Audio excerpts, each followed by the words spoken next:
Pierce. I'm the Executive Director here at the Sanctuary for Independent Media in Troy, New York.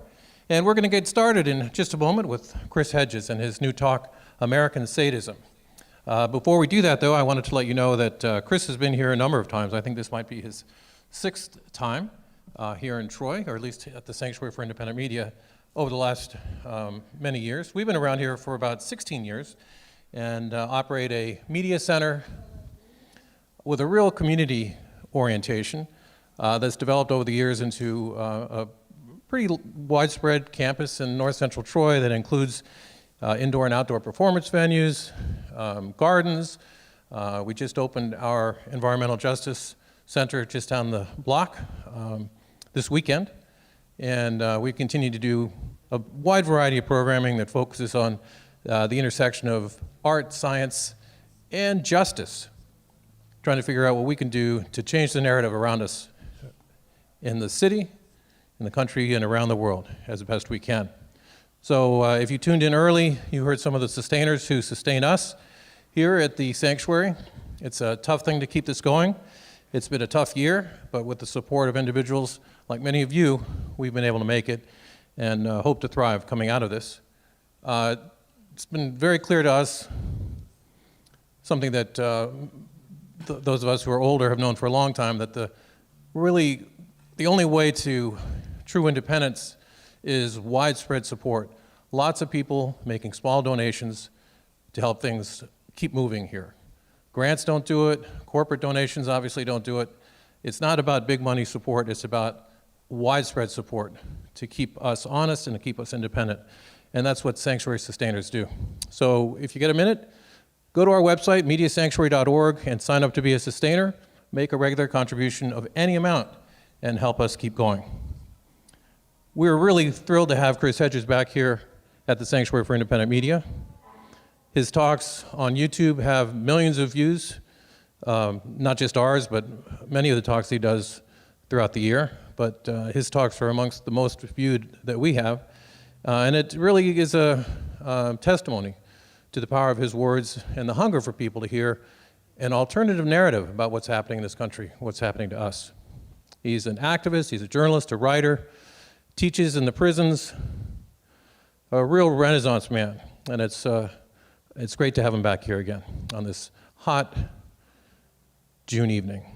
Without further ado, I'd like to bring Chris Hedges back to the stage.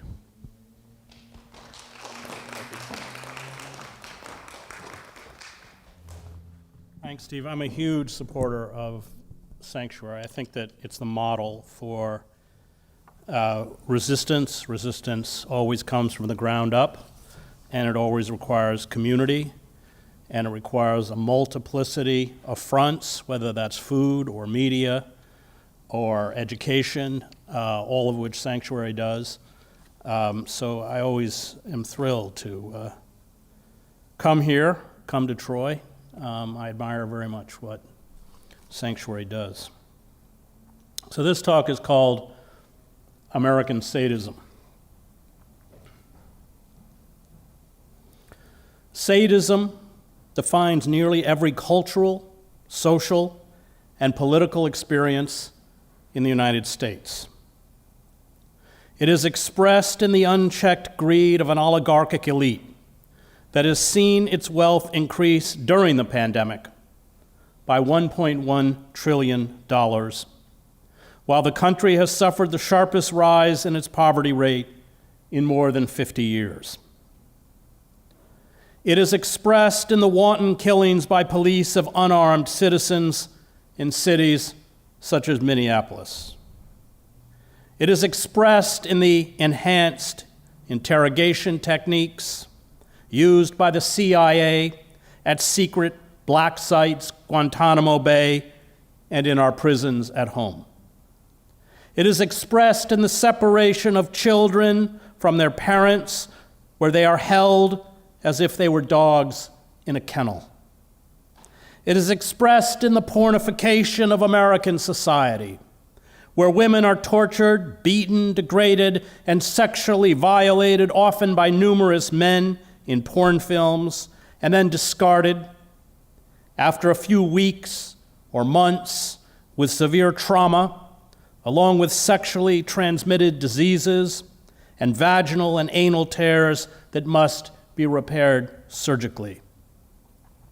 It is expressed in the incel movement that perpetuates violent assaults against women by men who say they have been spurned or ignored by women.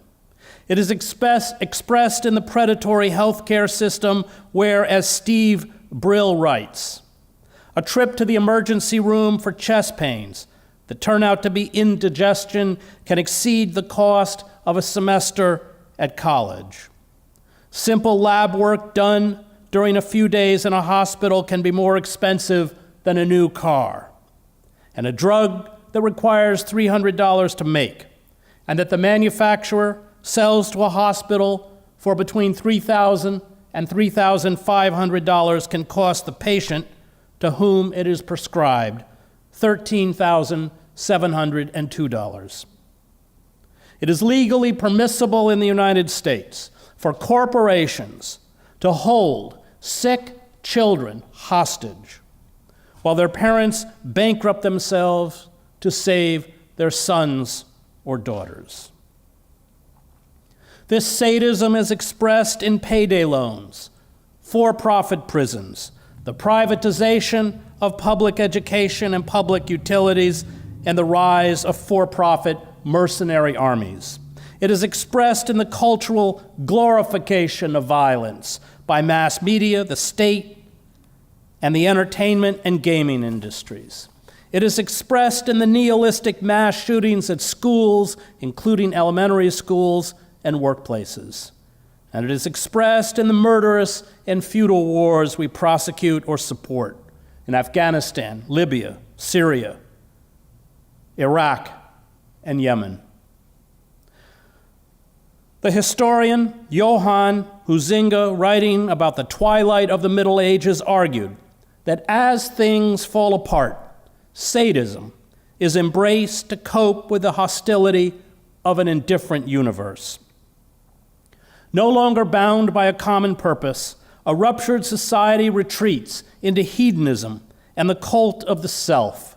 It celebrates, as corporations on Wall Street or popular reality television shows celebrate, the classic traits of psychopaths: superficial charm, grandiosity, and self-importance, a need for constant stimulation, a penchant for lying, deception, and manipulation, and the incapacity for remorse or guilt. Get what you can as fast as you can before someone else gets it. This is the state of nature, the war of all against all Thomas Hobbes saw as the consequence of social disintegration, a world in which life becomes solitary, poor, nasty, brutish, and short. It is a world in which powerful men like Jeffrey Epstein or Harvey Weinstein reduce the bodies and selfhoods of their victims to nothing. We know what this sadism looks like. It looks like Derek Chauvin nonchalantly choking to death George Floyd as his police colleagues watch impassively. It looks like Andrew Brown Jr., shot 5 times by police in North Carolina, including once in the back of the head. It looks like Abner Louima, who had a broomstick pushed up his rectum by police in a bathroom at the 70th Precinct Station House in Brooklyn, requiring 3 major operations to repair the internal injuries. It looks like the Navy SEAL Special Operations Chief Edward Gallagher, randomly shooting to death unarmed civilians and using a hunting knife to repeatedly stab an injured, sedated, 17-year-old Iraqi prisoner, and then photographing himself with a corpse. It looks like Iraqi civilians, few of whom had anything to do with the insurgency, naked, bound, beaten, and sexually humiliated and raped and at times murdered by army guards and private contractors in Abu Ghraib. It looks like the prisoners in Abu Ghraib who were routinely dragged across the prison floor by a rope tied to their penises and were sodomized by chemical lights, or had chemical lights snapped open so the phosphorus liquid could be poured over their naked bodies. The leaked pictures from Abu Ghraib are the true face of America.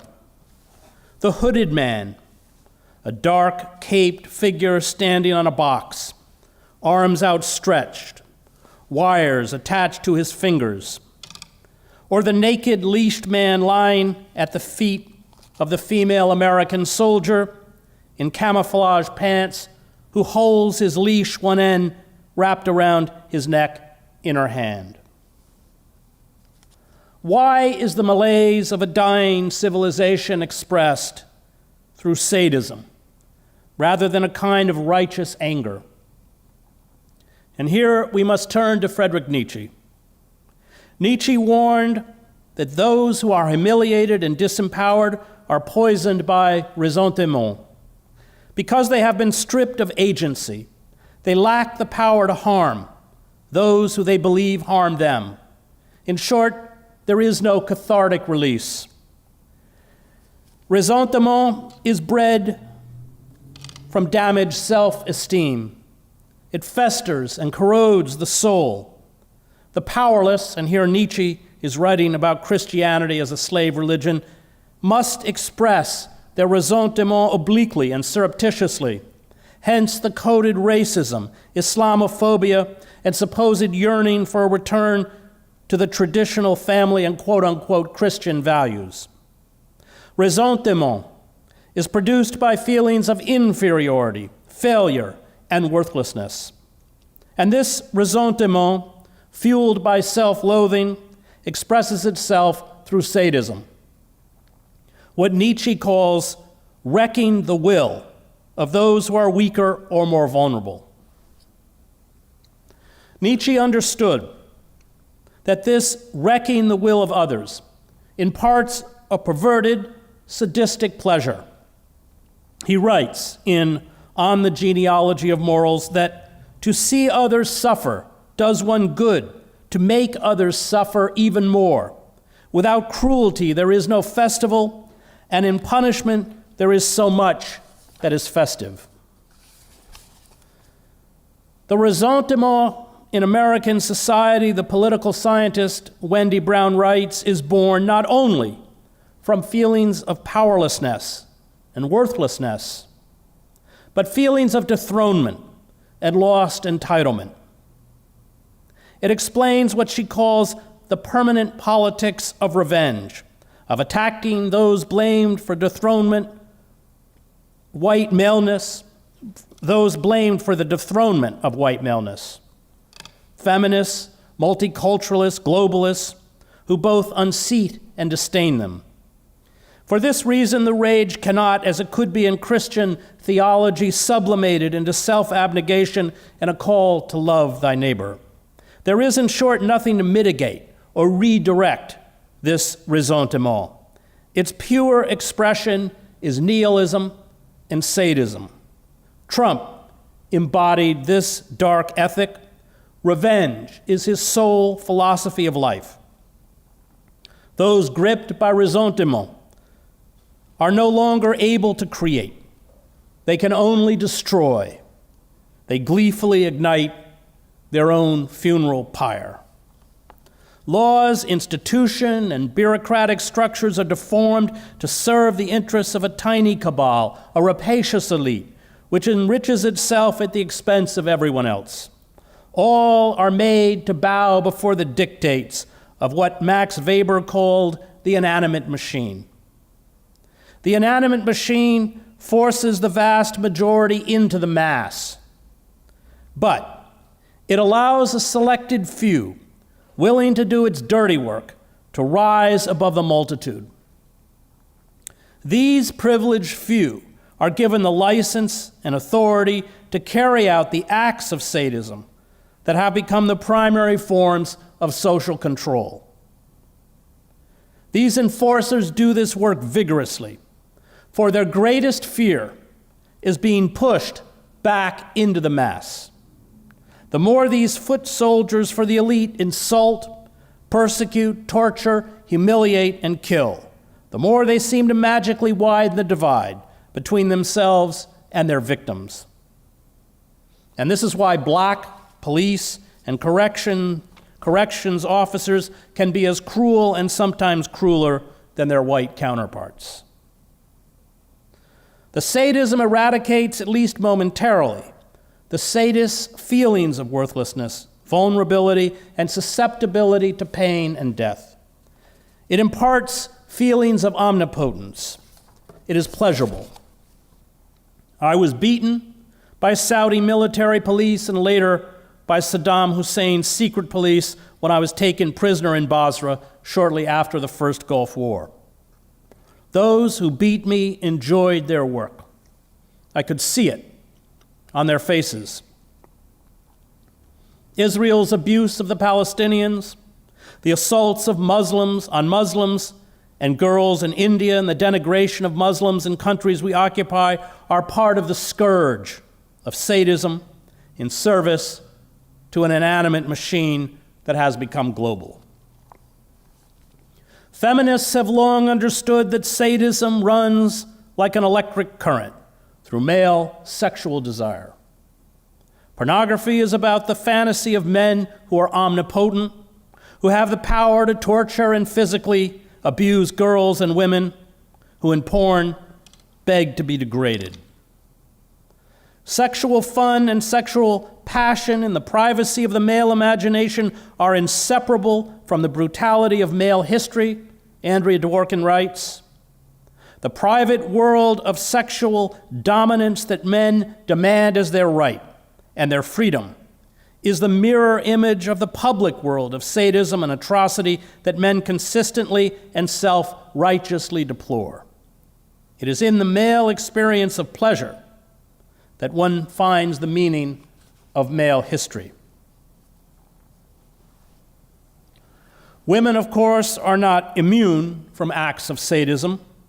Ilse Koch, known as the Bitch of Buchenwald, with her husband, the commandant of the death camp, used to throw prisoners into bears' cages to watch them get ripped apart and devoured. The Chilean, Adriana Rivas, facing extradition to Chile from Australia, reportedly tortured prisoners by strapping them to metal bunk beds rigged with electric current and sending shocks throughout their bodies, or suffocated them to death with plastic bags during the regime of Augusto Pinochet. But Dworkin is right to highlight sadism as inherent in male expressions of total and unaccountable power. And this is why sadism is the chief characteristic of imperialism. Jean Armory, who was in the Belgian resistance in World War II and who was captured and tortured by the Gestapo in 1943, defines sadism as the radical negation of the other, the simultaneous denial of both the social principle and the reality principle. In a sadist world, torture, destruction, and death are triumphant. And such a world clearly has no hope of survival. On the contrary, he desires to transcend the world, to achieve total sovereignty by negating fellow human beings, which he sees as representing a peculiar kind of hell. Armory's point is important. A sadistic society is about collective self-destruction.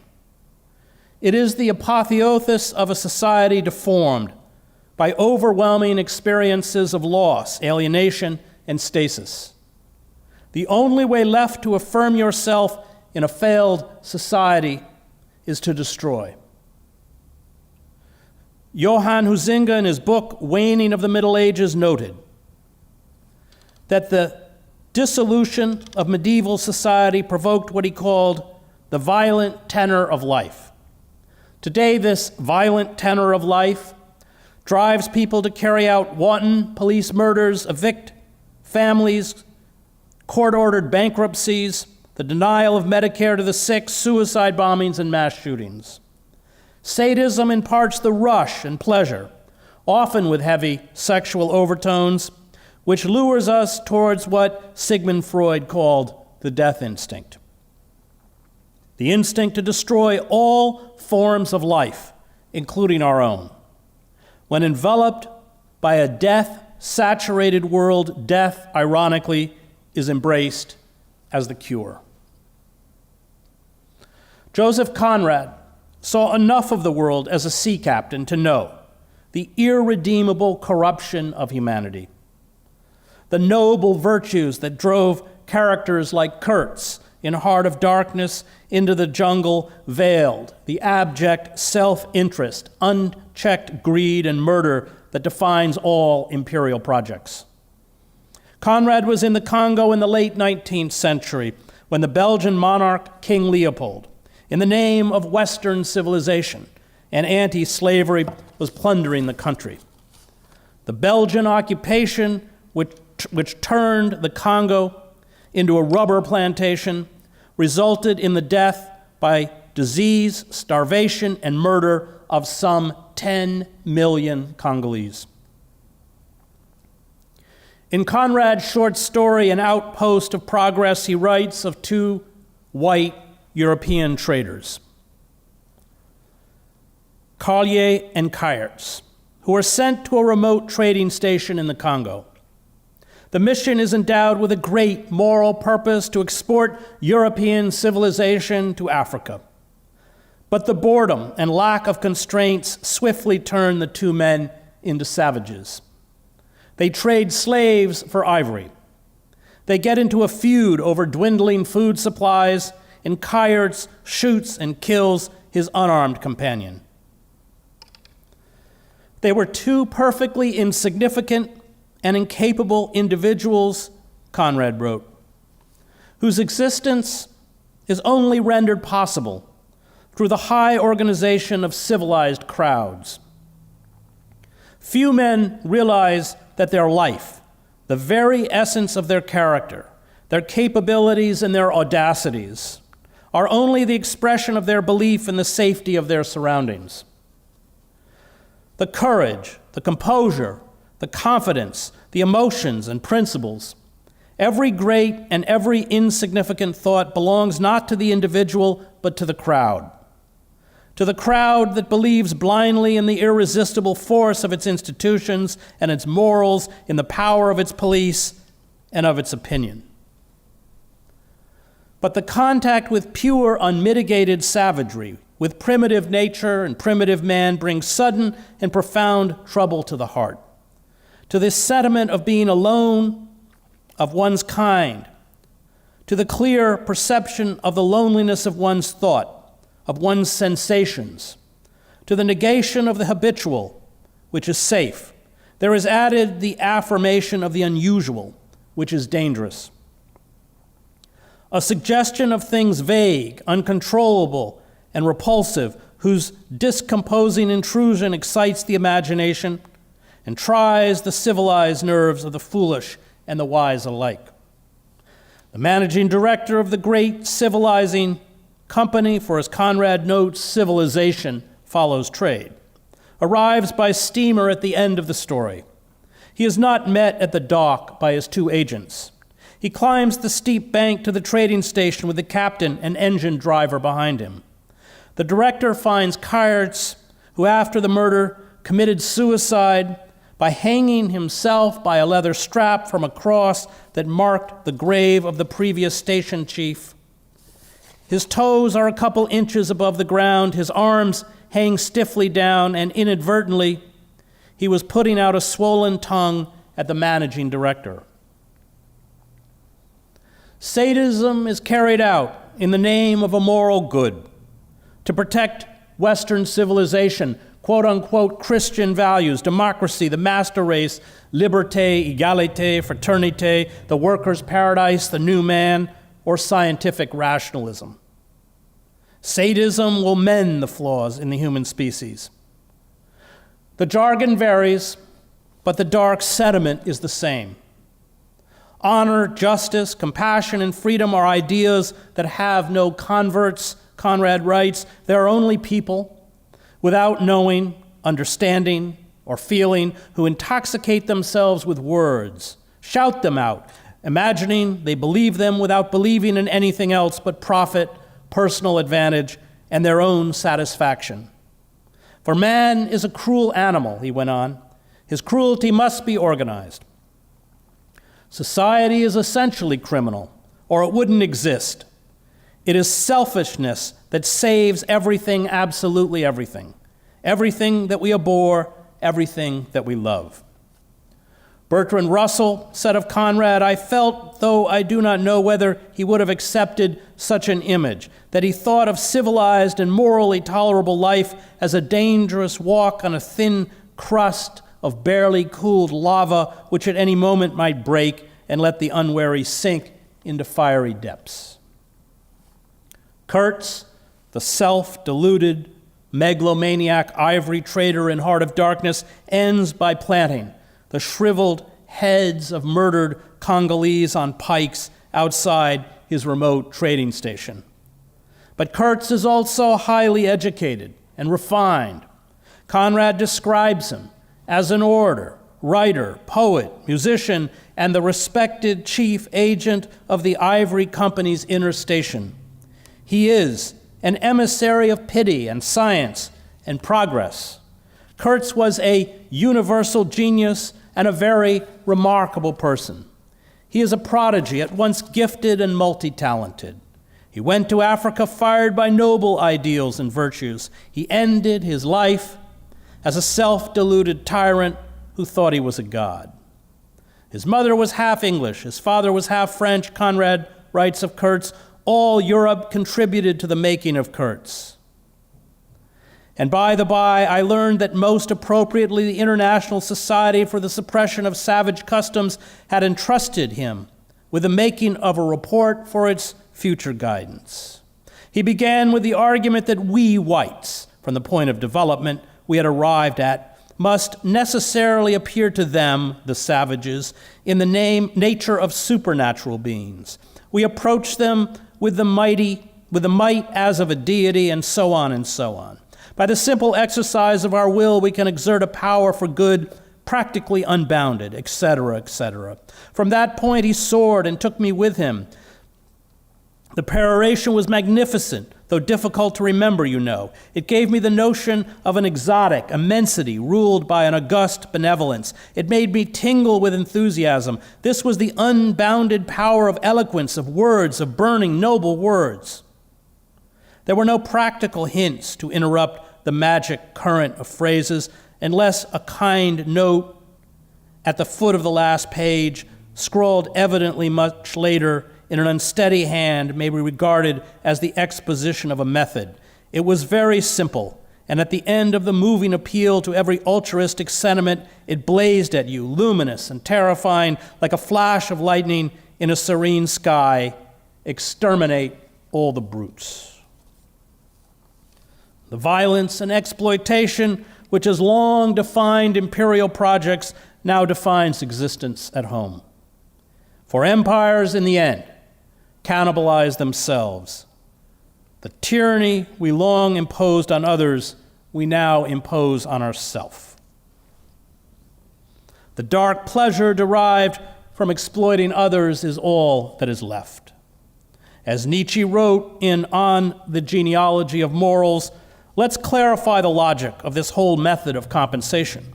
It is weird enough. The equivalency is given in this way. Instead of an advantage, making up directly for the harm, hence, instead of compensation in gold, land, possessions, or some sort of another, the creditor is given a kind of pleasure as repayment and compensation, the pleasure of being allowed to discharge his power on a powerless person without having to think about it. The delight in de faire le mal pour le plaisir de le mal, doing wrong for the pleasure of doing it. The enjoyment of violation. This enjoyment is more highly prized the lower and baser the debtor stands in the social order, and it can easily seem to the creditor a delicious mouthful, even a foretaste of higher rank. By means of the punishment of the debtor, the creditor participates in a right belonging to the masters. Finally, he himself for once comes to the lofty feeling of despising a being as someone below himself, as someone he is entitled to mistreat, or at least, in the event that the real force of punishment, of inflicting punishment, has already been transferred to the authorities, the feeling of seeing the debtor despised and mistreated. The compensation thus consists of a permission for and right to cruelty. Social sadism and murder, as Frederick Engels noted in his 1945 book, The Conditions of the Working Class in England, is built into the capitalist system. The ruling elites, Engels writes, those who hold social and political control, were well aware that the harsh working and living conditions during the Industrial Revolution doomed workers to an early and unnatural death. The formation of unions and socialism were in direct response to these malevolent forces. As Engels wrote, when one individual inflicts bodily injury upon another, such that death results, we call his deed murder.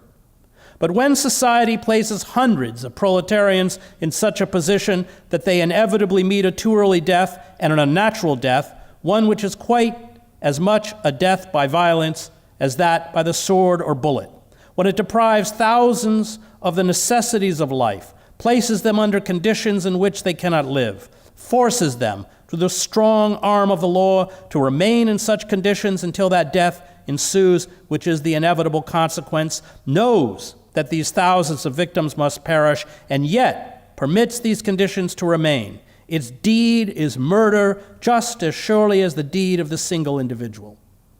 Disguised, malicious murder. Murder against which none can defend himself, which does not seem what it is, because no man sees the murderer, because the death of the victim seems a natural one, since the offense is more one of omission than of commission, but murder it remains. The ruling class devotes tremendous resources to mask this social sadism and murder. It controls the narrative in the press. It floods our screens with friendly, feel-good images and propaganda perfected by the public relations and advertising industries. These electronic hallucinations distract us from the limitations of our own lives. They obfuscate the fundamental nature of corporate capitalism. They attack our self-esteem and create an embarrassing self-consciousness about our appearance, social standing, and bodily functions. They falsify science and data, as the fossil fuel, animal agriculture, and tobacco industries have for decades. They create, as Guy Debord writes, the spectacular commodity society that is a seductive substitute to participatory democracy. This entrepreneurial tyranny reduces political choice to the sadistic prescriptions provided by corporate power.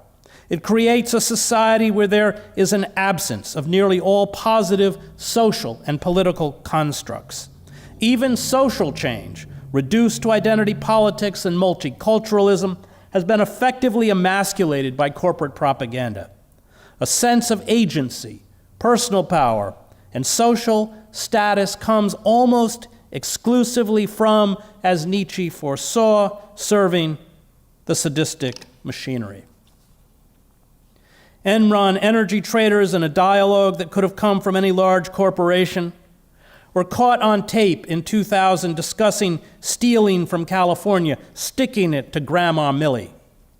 Two traders identified as Kevin and Bob dismissed demands by California regulators for refunds because of the company's constant price gouging.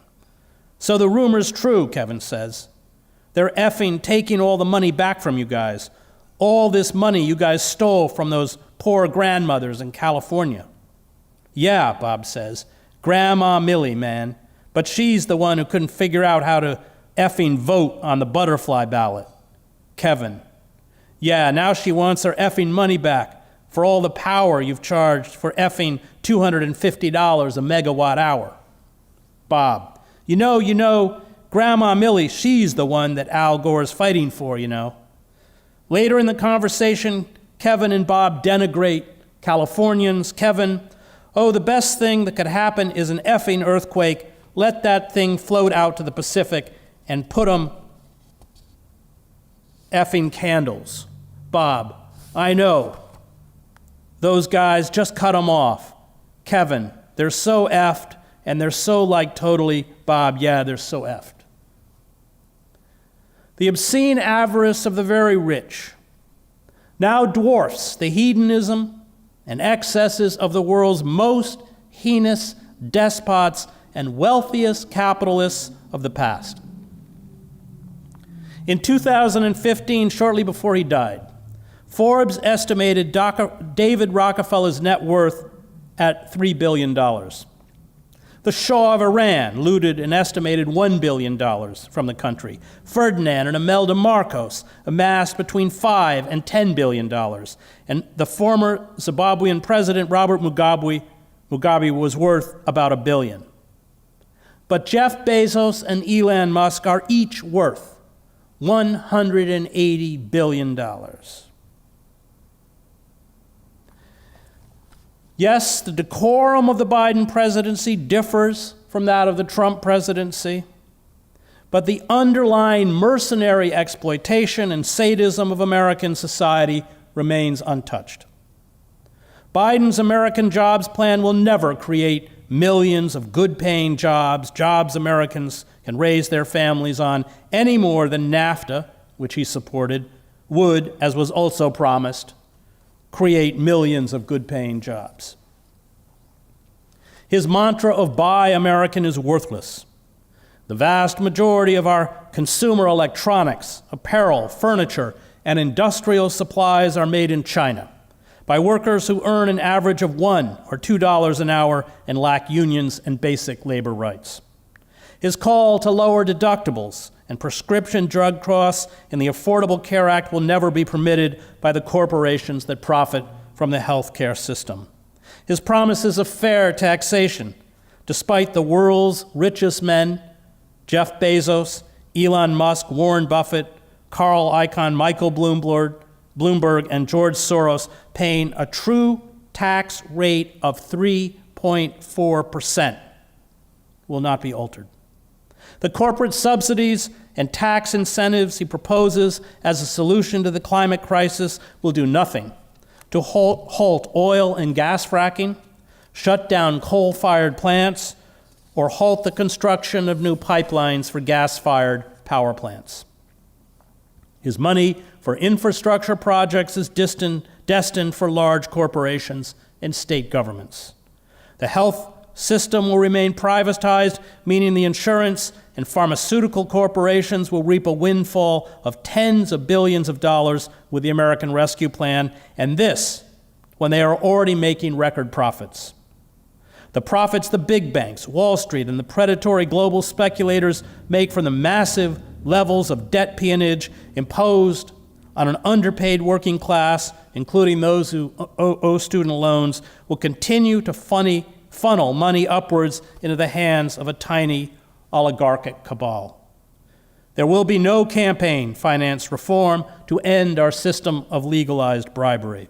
The giant tech monopolies will remain intact. The censorship imposed by digital media platforms, the obliteration of our civil liberties, and the wholesale government surveillance will continue to be enforced. Biden's request for $715 billion for the Defense Department in fiscal year 2020, an $11.3 billion increase over 2021, will exacerbate the military provocations with China and Russia, the endless wars in the Middle East, and the bloated defense industry. The industries that were shipped overseas and the well-paying unionized jobs will not return. The 81 million Americans that struggle to meet basic household expenses, the 22 million that lack enough food, and the 11 million that can't make their next house payment are about to hit a wall as the meager benefits from the COVID relief bill runs out and the moratorium is lifted on evictions and foreclosures. The grinding machinery of predatory capitalism and the sadism that defines it will poison the society as mercilessly under Biden as it did when Trump was conducting his Twitter presidency. These so-called reforms have no more weight than those peddled by Bill Clinton and Barack Obama, who Biden slavishly served and who also promised social equality while betraying working men and women.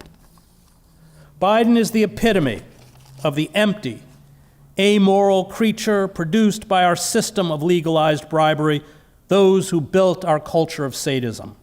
His long political career in Congress was defined by representing the interests of big business, especially the credit card companies based in Delaware. He was nicknamed Senator Credit Card. He has always glibly told the public what it wants to hear and then sold them out. He was a prominent promoter and architect of a generation of federal, quote-unquote, tough-on-crime laws that militarize the nation's police and more than double the population of the prison system, the world's largest, with harsh, mandatory sentencing guidelines and laws that put people in prison for life for nonviolent drug crimes, even as his son struggled with addiction. He was a principal author of the Patriot Act, and there has never been a weapons system or a war he did not support. Nothing substantial will change under Biden despite the hyperventilating about him being the next FDR.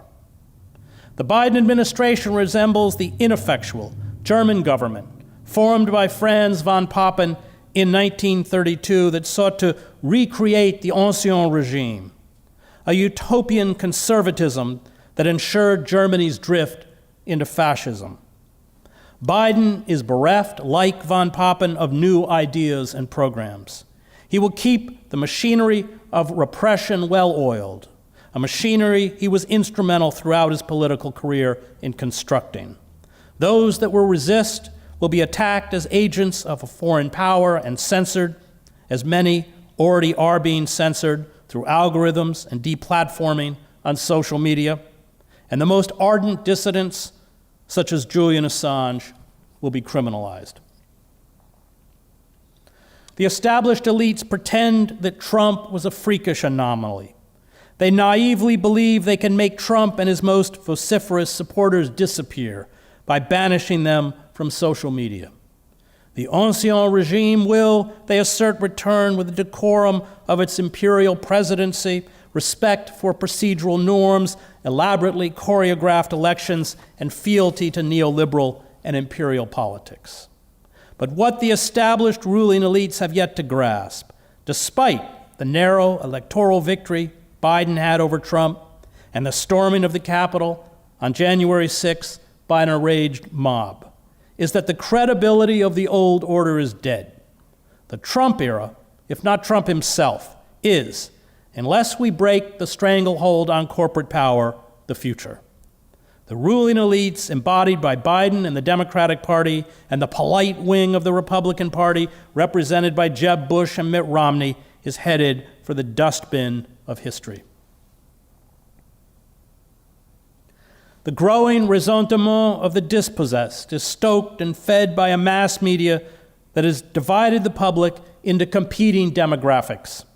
Media platforms target one demographic, feeding its opinions and proclivities back to it, while shrilly demonizing the demographic on the other side of the political divide. This has proved commercially successful, but it has also split the country into irreconcilable warring factions that can no longer communicate. Truth and verifiable fact have been sacrificed. The Democratic Party, in a desperate bid to control the media narrative, has built an alliance with the social media industry giants such as Twitter, YouTube, Facebook, Patreon, Substack, and Spotify to curtail or censor its critics. The goal is to herd the public back to Democratic Party-allied news organizations such as the New York Times, the Washington Post, and CNN. But these media outlets, which serve corporate advertisers, have rendered the lives of the working class and the poor invisible, and they are as reviled as the ruling elites themselves. The loss of credibility has given rise to new, often spontaneous groups, as well as the lunatic fringe that embraces conspiracy theories such as QAnon. They traffic in emotional outrage, often replacing one outrage with another. They provide new forms of identity to replace the identity lost by tens of millions of Americans who have been cast aside. This emotional outrage can be harnessed for laudable causes, such as ending police violence, but is too often ephemeral. It transforms political debate into grievance protests at best, and more often televised spectacle. These flash mobs pose no threat to the elites unless they build disciplined organizational structures which take years and articulate a vision of what can come next. And this is why I support Extinction Rebellion, which has a large grassroots network, especially in Europe, carries out effective, sustained acts of civil disobedience, and has a clearly stated goal of overthrowing the ruling elites and building a new governing system through people's committees and sortition. This emotional outrage, which put Trump in the White House, also stokes the fires of American sadism, especially among a white working class that feels dethroned and abandoned. The breakdown of our society is not only political, it is ecological. Scientists have long warned that as global temperatures rise, increasing precipitation and heat waves in many parts of the world, infectious diseases spread by animals will plague populations year-round and expand into northern regions. Zoonotic diseases, diseases that jump from animals to humans, such as HIV/AIDS, which has killed approximately 36 million people, avian flu, swine flu, Ebola, and COVID-19, which has already killed some 4 million people, will ripple across the globe in ever more virulent strains, often mutating beyond our control. The misuse of antibiotics in the animal agriculture industry, which accounts for 80% of all antibiotic use, has produced strains of bacteria that are antibiotic resistant and fatal. A modern version of the Black Death, which in the 14th century killed between 75 and 200 million people, wiping out perhaps half of Europe's population, is probably inevitable as long as the pharmaceutical and medical industries are configured to make money rather than protect and save lives. Even with vaccines, we lack the national infrastructure to distribute them efficiently because profit supersedes health. And those in the global south are, as usual, abandoned, as if the diseases that kill them will never reach us. Israel's decision to distribute COVID-19 vaccines to as many as 19 countries while refusing to vaccinate the 5 million Palestinians living under its occupation is emblematic of the ruling elite's stunning myopia, not to mention immorality. What is taking place is not neglect. It is not ineptitude. It is not policy failure. It is social murder. It is murder because it is premeditated. It is murder because a conscious choice was made by the global ruling classes to extinguish life rather than protect it. It is murder because profit, despite the hard statistics, the growing climate disruptions, and the scientific modeling, is deemed more important than human survival. The global elites thrive in this system as long as they serve the dictates of what Lewis Mumford called the mega machine, the convergence of science, economy, technology, and political power united into an integrated, bureaucratic structure whose sole goal is to perpetuate itself. This structure, Mumford noted, is antithetical to life-enhancing values. But to challenge the mega machine, to name and condemn its death wish, is to be expelled from its inner sanctum. There are no doubt some within the mega machine who fear the future, who are appalled by the social murder, who worry what will happen to their children. but they do not want to lose their jobs and their social status to become pariahs. The U.S. military, which accounts for 38% of military spending worldwide, is, of course, incapable of combating the grave existential crisis before us. The fighter jets, satellites, aircraft carriers, fleets of warships, nuclear submarines, missiles, tanks, and vast arsenals of weaponry are useless against pandemics and the climate crisis. The war machine, which is spending $1.2 trillion to modernize our nuclear arsenal, does nothing to mitigate the human suffering caused by degraded environments that sicken and poison populations or make life unsustainable. Air pollution already kills an estimated 200,000 Americans a year, while children in decayed cities such as Flint, Michigan, are damaged for life with lead contamination from drinking water. And on top of all this, the U.S. military emitted 1.2 billion metric tons of carbon emissions between 2001 and 2017, twice the annual output of the nation's passenger vehicles.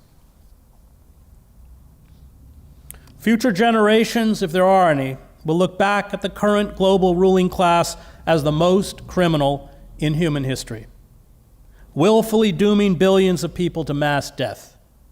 These crimes are being committed in front of us, and with few exceptions, we are being herded like sheep to the slaughter.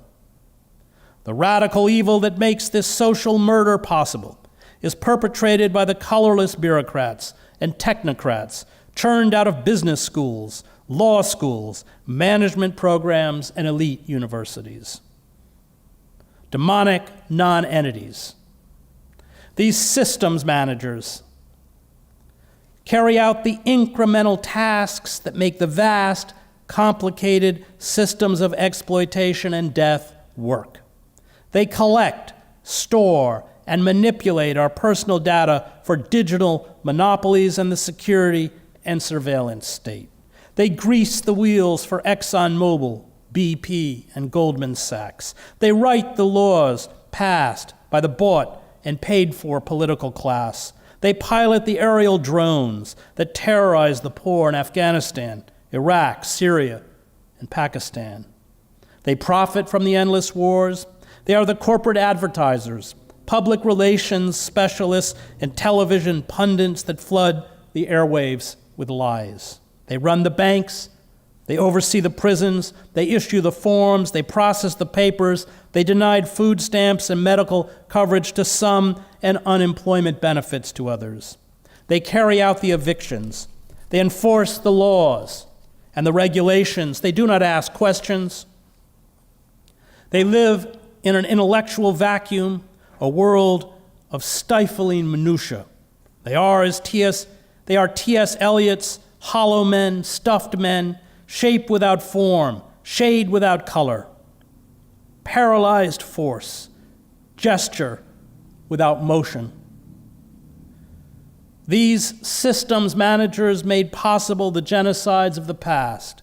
They kept the trains running. They filled out the paperwork. They seized the property and confiscated the bank accounts. They did the processing. They rationed the food. They administered the concentration camps and the gas chambers. They enforced the law. They did their jobs.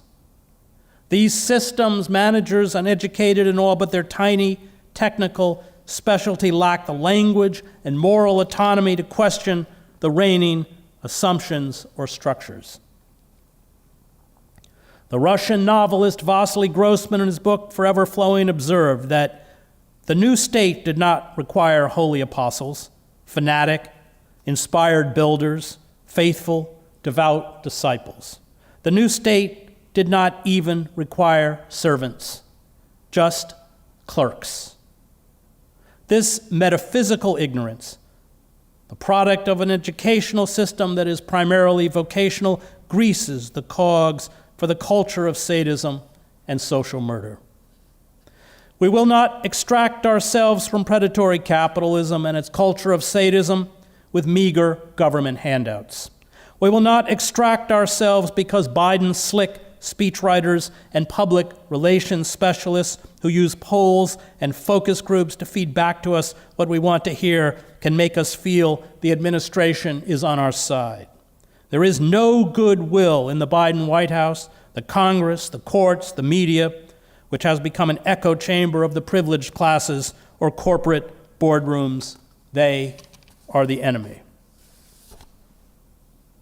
We will extract ourselves from this culture of sadism, the way the dispossessed extracted themselves from the stranglehold of crony capitalism during the Great Depression, by organizing, protesting, and disrupting the system until the ruling elites are forced to grant a measure of social and economic justice.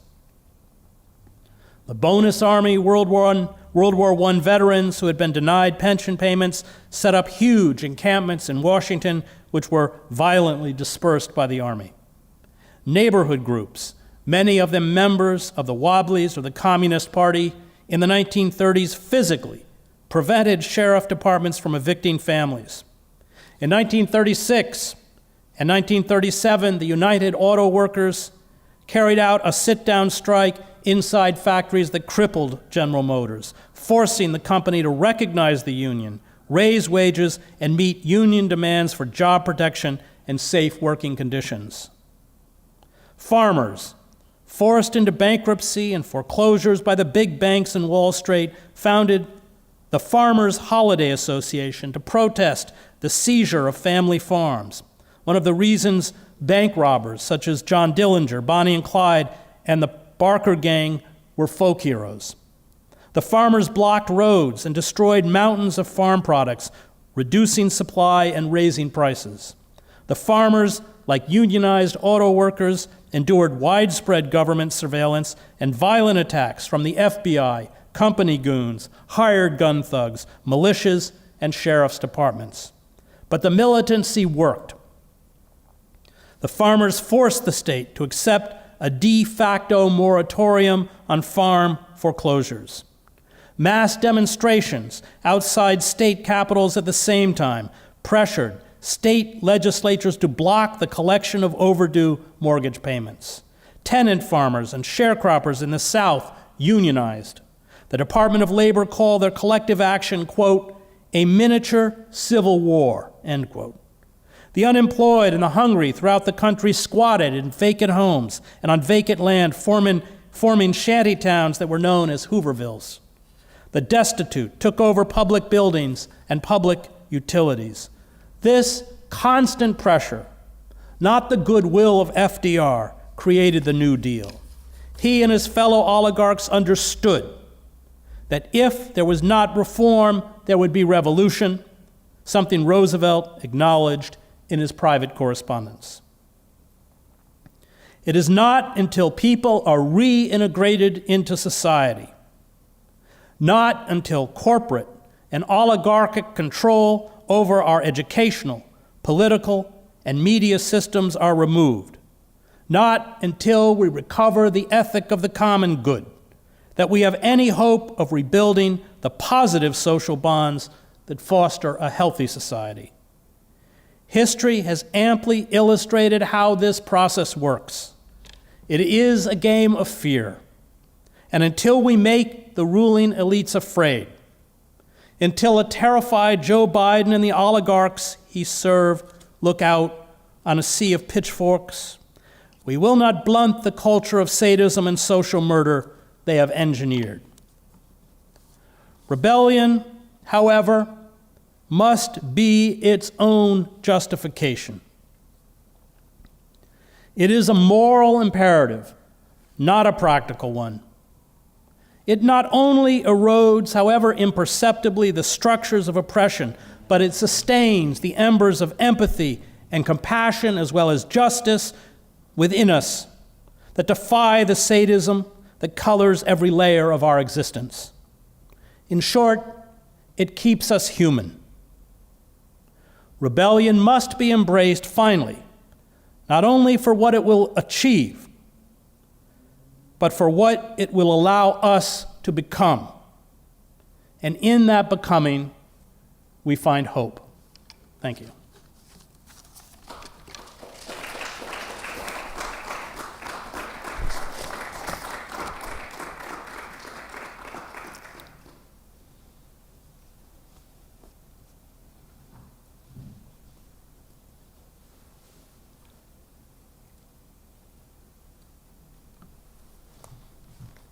Okay, thank you for that, Chris.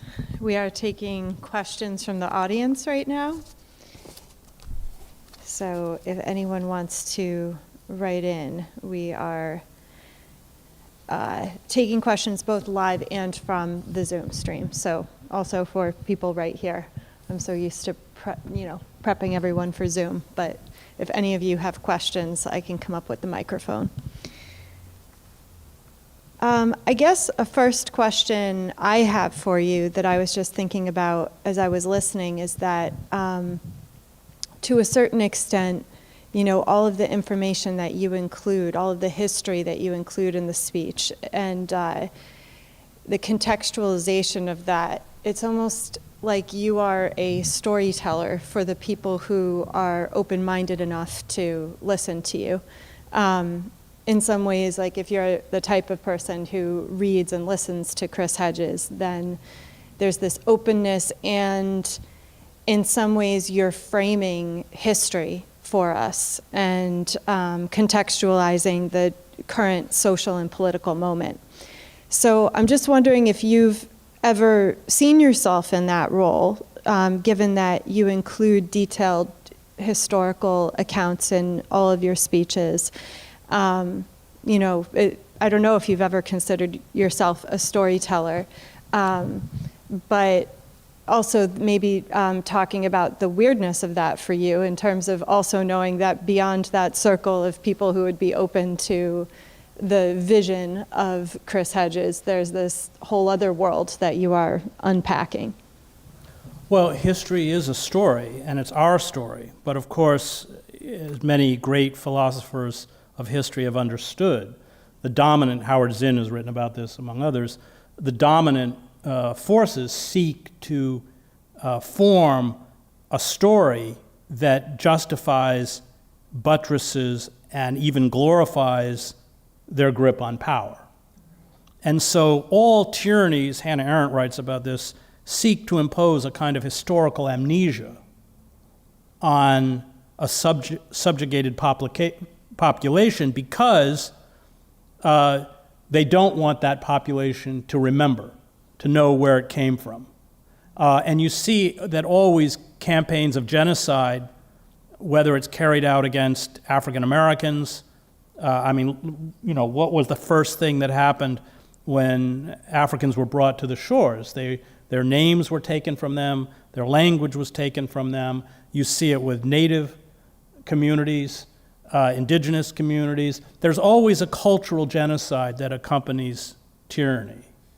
And I think that cultural genocide is quite pronounced now within the United States. I think that we don't know where we came from. I'm not talking about the official narrative of great white men like FDR who saved us, which is just factually incorrect. It's all of those forces that forced the ruling elites to respond. They will always take credit for it. I mean, I didn't see the film Lincoln, but I didn't watch it because I read that Frederick Douglass doesn't make an appearance in the film Lincoln. How can you write about emancipation and not write about or not acknowledge that it was figures like Douglass who pushed Lincoln and the ruling elites to end slavery? Remember, Lincoln was not an abolitionist. The abolitionists were outliers, people that they dismissed as utopians. And yet by the end of the war, everything the abolitionists called for came to pass, which was the complete eradication of slavery. So I think that keeping ourselves grounded in our own history is absolutely fundamental. I mean, one of the things you read Emma Goldman, and they're working 12 hours a day in sweatshops in the Lower East Side, but then they're going to radical Yiddish study groups in the evening. And one of the things we've lost with the union movement, and we forget, is that there was a huge component of education within the union movement. And that's done by design. The design is to sever ourselves from our own history. I taught a people's history of the United States in a prison in New Jersey. The room was filled with mostly poor, I think completely poor black men. And Zinn, who's very cognizant of the African American experience from the start of the Republic all the way through, was telling their stories, Sojourner Truth and Frederick Douglass's 4th of July speech and Malcolm X, etc., and they were riveted. In fact, I would be giving these talks from the book, and I would hear them go, damn, we've been lied to. And they have been lied to. And that's by design. So part of control, Gramsci writes about this, is essentially keeping an oppressed population ignorant of their own history. But now, under corporate oppression, I think that we don't know how we got here. I mean, American society was created as a closed system which disenfranchised large numbers of people, landless, blacks, Native Americans, women. It created the Electoral College. It used to be that senators were appointed. It was all done to thwart, they were quite open about it, by slaveholding white aristocrats, to thwart popular democracy. And every advance that we made, as in Chronicles, and often paid for by blood, we had the bloodiest labor wars in the industrialized world. Hundreds of American workers were murdered. Hundreds. Tens of thousands were blacklisted. Was paid for, whether it was the civil rights movement, the suffragists. There was a high cost that was paid to open up that society.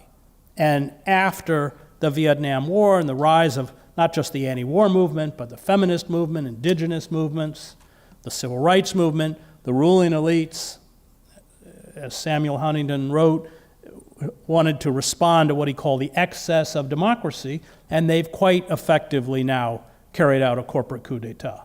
And part of that is making sure we don't remember where we came from and how we got here and who it was that opened up our society for us. Thank you for all of that. Thinking about a lot of things now, but we have some questions coming in. Once again, you giving us the kind of you are here on the map, you know. But thank you for addressing the fact that corporate culture is purposefully obfuscating all this stuff. This family wrote in, I removed my kids from their public school. I look back on my public school civics and history as simple white supremacy myth. Women and people of color play no role. My daughter said in her school they spent 1 day on American Indians and 2 days on the buffalo. James Baldwin said we can take our kids off their buses. We can take them out of their schools. What can you suggest, or what can someone as well educated as you suggest about education? Well, public education in America was once perhaps the crown jewel of American democracy, and it has been assaulted and destroyed through a variety of mechanisms. So you have in depressed communities failing schools by design, because schools are paid for by property taxes, and because the ruling elites feel that people in poor communities only need to learn numerical literacy to work at low-end, low-wage jobs. That's all they need. And so that's all they get. And then you go to universities like Princeton, and I've taught at Princeton, and there you get people who also are integrated vocationally into the system as the dominant systems managers. The largest major at Princeton and at Harvard is computer science. So it's all vocational. The humanities are under complete assault because, and the ruling elites understand, and they're not wrong in this, that the humanities, when they're taught correctly, are subversive. They are meant to teach you how to think, not what to think. They are meant to give you the language to question reigning assumptions. And so even in major universities, all of the humanities are withering away at major universities like Princeton or Harvard, but then at state universities, they do that by flooding departments or demanding that departments raise corporate money not only for their research but often for their salaries. And then those that teach the humanities, 70+% are now adjuncts who make $4,000 a course. That's barely above the poverty line if they teach 4 courses a semester. And they have no protection. They don't get tenure. These are non-tenure track positions.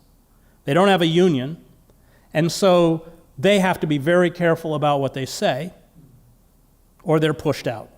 So I look at the broad assault at every level within American education as one of the most destructive forces to American democracy. And it doesn't matter whether it's at Princeton or in a public school in Troy, New York. I know you teach in a public school, and I think teachers I think it's one of the most heroic professions we have in our society. But the pressure, and of course a lot of it, if you go to schools that are funneling kids into college, it's all, the course curriculum is all predetermined by largely for-profit entities. So that's not an accident. They understand very well what they're doing. And I think that's been one of the major contributors to the breakdown of American democracy.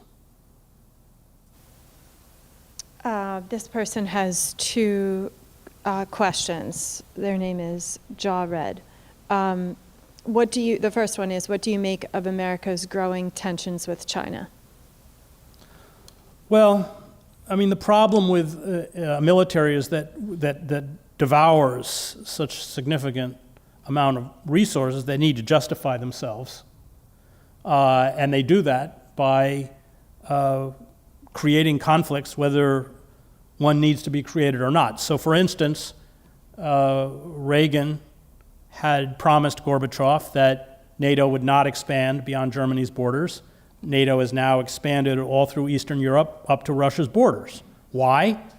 Because that means billions upon billions of dollars for the arms industry. So when I was in Warsaw, I got off at the airport, and there were giant billboards, not only in the airport, but on the way into Warsaw, from Raytheon.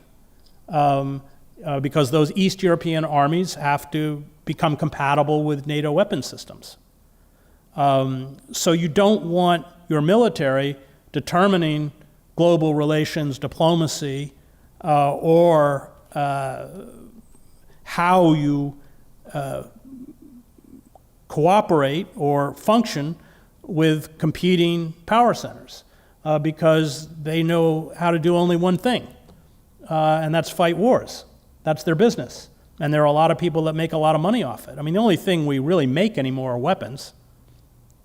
But there's no accountability control at all over the military. They don't even allow themselves to be audited. Nobody even challenges a weapon system. It doesn't matter how many billions of dollars they squander on warships that don't work, or it doesn't make any difference. And even Biden increases the military budget, and Trump increased it by 10%, and the Pentagon didn't even ask for a 10% increase. So if you look at the collapse of any imperial power, it's a rapacious, out-of-control military machine. That's what typified ancient Rome. They mounted a 1 million man army. That's what doomed the Habsburg Empire. That's what doomed the Kaiser and the German Empire. It's what doomed most of the monarchies of Europe.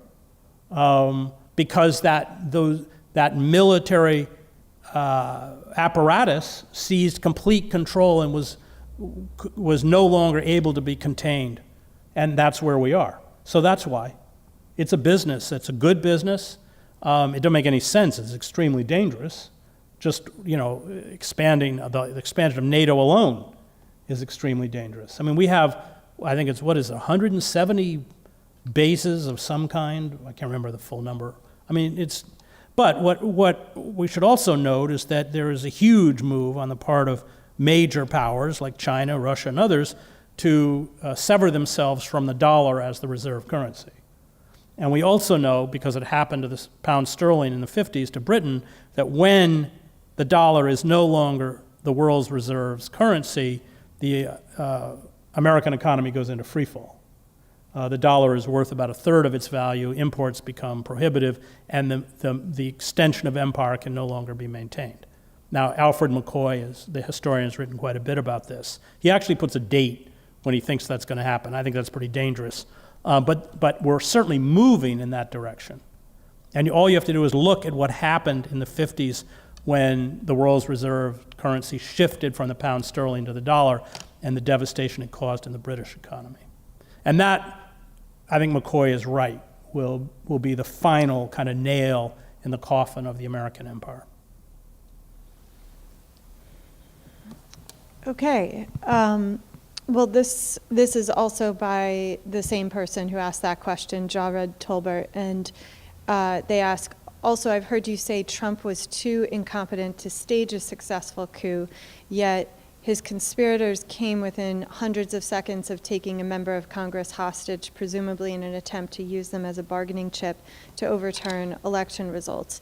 Seeing how not very much is being done about this, shouldn't everyone who is complicit in making January 6th happen be feeling pretty good about themselves at this moment? I don't think the word insurrection or coup is correct. I've actually lived through various coups and insurrections. First of all, they weren't armed. What did they do? They got inside the chambers and were taking selfies of themselves in Mike Pence's chair. There didn't appear to be spontaneous. It didn't appear to have any real plan. They would have been easily surrounded by military forces. They didn't have weapons by which they could, and even if they did, they wouldn't have been able to survive a siege. They didn't have any support within the military. I think that they were an enraged mob. I think they certainly would have loved to have grabbed Nancy Pelosi. I don't in any way disagree that certain members of Congress were in real physical danger, but it struck me as a mob, not as a coup. I lived through coups in Latin America. Those things are coordinated, well planned in advance, and they have military muscle behind them. This person writes in, their name is Thursday Next, and maybe you can interpret what they're asking, but they say, can you speak to infrastructure with respect to toxic masculinity or sadism? I'm not sure how they're using the word infrastructure. Social infrastructure, maybe? I'm not sure. Infrastructure with respect to toxic masculinity. I mean, I would say toxic masculinity is cultural. Pornography is, exhibit A. The lust for violence, the fetishizing weapons, which is very much a part of American culture. The notion that masculinity is about the power to completely dominate or eradicate the other. This is fed to us by Hollywood. It's fed to us on video games. It's just ubiquitous, frankly. And that hyper-masculinity is an element always, of course, of sadism, of a sadistic culture. There are writers I think pretty prescient writers of fascism who argue that fascism in and itself has no coherent ideology, but is just driven by an emotionally driven celebration of hypermasculinity. But we certainly, our society is infused with a very dangerous hypermasculinity, which is really about shutting off empathy, compassion, the ability to nurture, to care.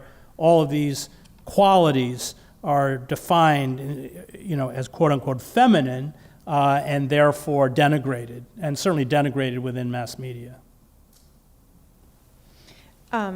This question is from Terry Rankin. Could you speak more, Chris, to the failure of the church in America to be on the front lines of these proliferating and intensifying existential threats and, frankly, spiritual warfare?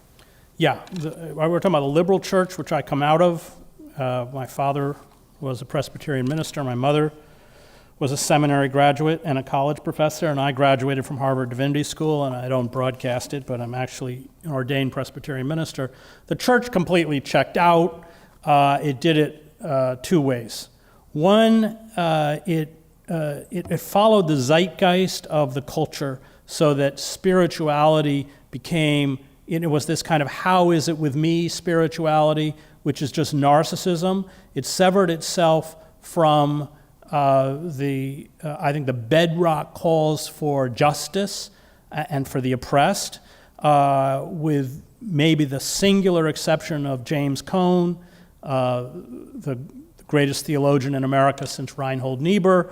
It busied itself with the search for the quote-unquote historical Jesus. There is no historical Jesus. I read all these theological texts, and in every time period, historians, we used to read a theologian called Rudolf Bultmann, who was an existentialist, and of course made Jesus an existentialist. Albert Schweitzer actually wrote a good book on this around 1906, where he looked at all of these movements. So you see it with these people who are obsessed with the Gnostic Gospels. It's about creating a belief system in your own image. But the liberal church became like the liberal class. And I wrote a book called Death of the Liberal Class, and the church rendered itself irrelevant because it became incredibly inward. It was focused inward. It was focused on itself, and it forgot that as Martin Buber says, that in the end it's not about us, it's about our neighbor. It forgot. I was just thinking again, do you ever think, just zooming out as far, I don't even know what this point would be, but as far as you can go as a human and zooming out on our situation here on planet Earth.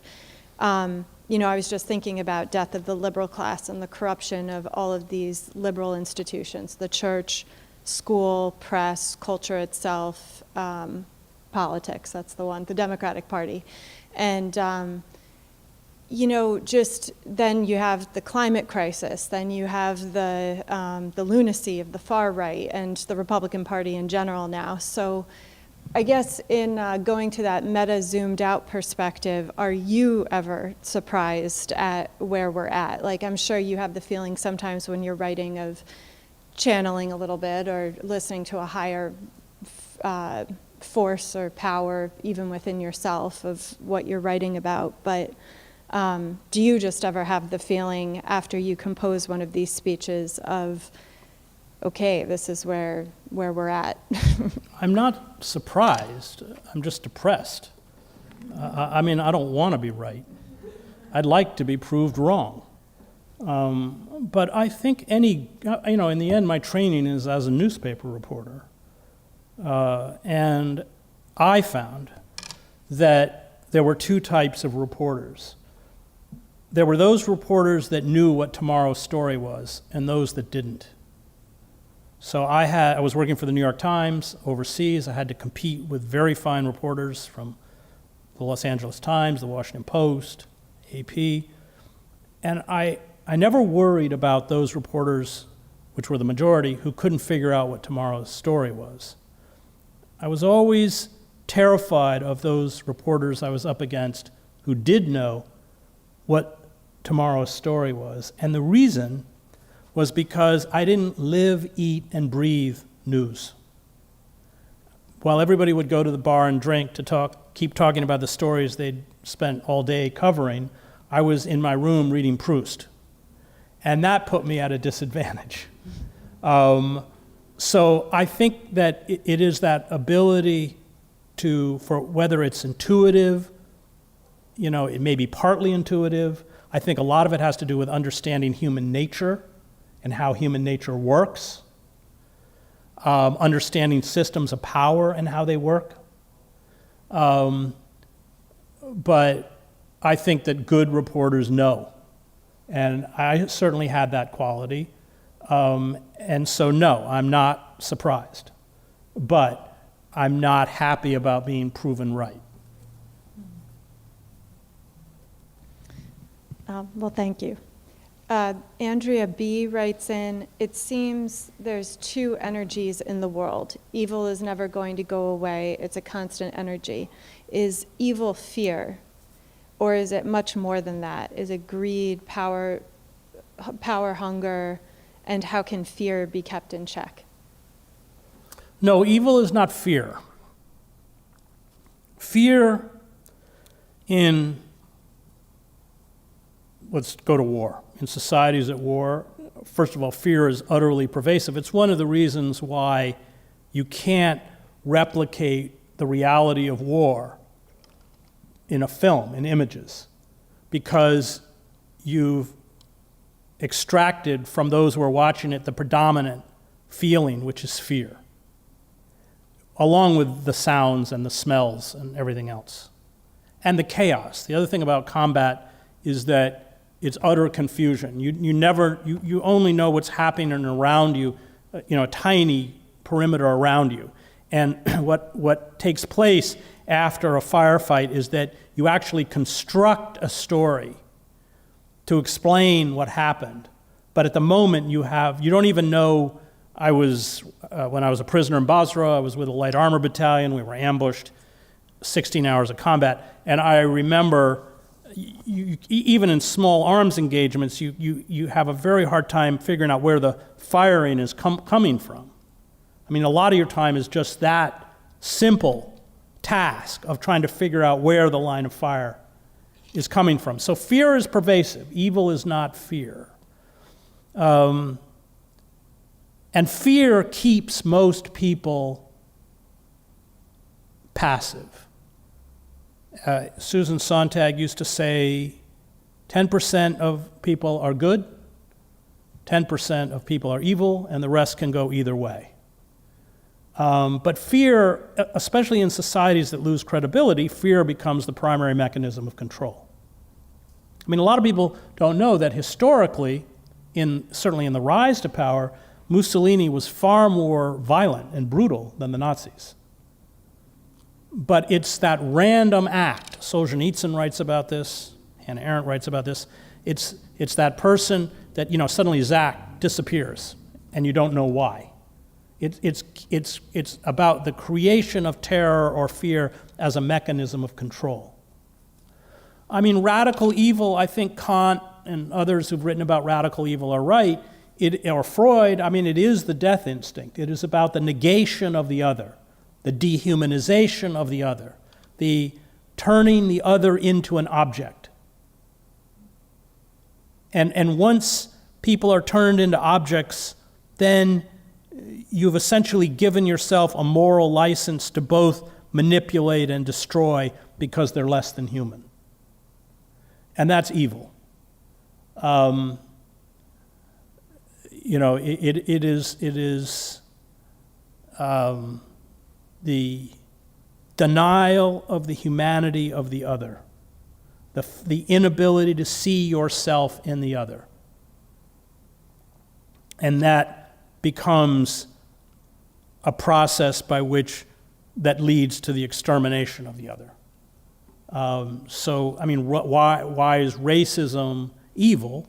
Because racism is about denying the humanity of the other, and then the consequences of that are, unchecked, lethal violence by militarized police, lynching, the long litany of crimes that have been committed against African Americans in this country. I guess that's evil. And the way that language is always used to achieve that. It always is the precursor to the destruction of the other. You have to demonize the other, and once the other is demonized as a contaminant within the society, it's a very short step towards their physical eradication. This will be my last question because I don't want to hog it, but I think it'll be a good segue into the next question here, which is just with what you were just saying about objectification of an other, or even all life itself. I mean, I think even what we do to animals, and then the breakdown of the value of life there. In some ways, with corporate capitalism, it's almost like you have an inverse, it's like a photographic negative of, in other words, if the corporate state is about objectification, then you could see why in terms of your analysis and all the different aspects of life that you pull in, why all of these systems are failing. Because if, the corporation is the top of the hegemonic pyramid here, then the corporate MO is essentially about objectification. Completely, it's a machine because we're all just, commodities. Yeah. We're commodities. Yeah. To exhaust, to exploit until exhaustion or collapse. That's it. And that ethos has now just permeated the entire society. Yeah, so in the case of that, this person writes in the Bull Moose is their online name. It says, do you think it would ever be possible, as our society is currently organized, or given these contexts, to organize a movement powerful enough to actually make the ruling class fear and force them to respond? Yes, that was done in the 1960s, which is why the ruling classes made war on everything the 60s built.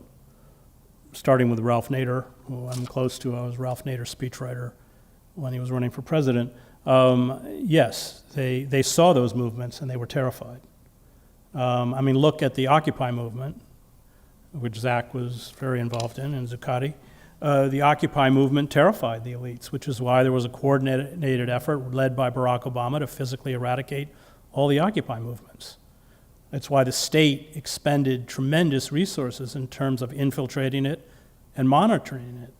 And yet, when history is written, what the demands of the Occupy movement were not particularly radical.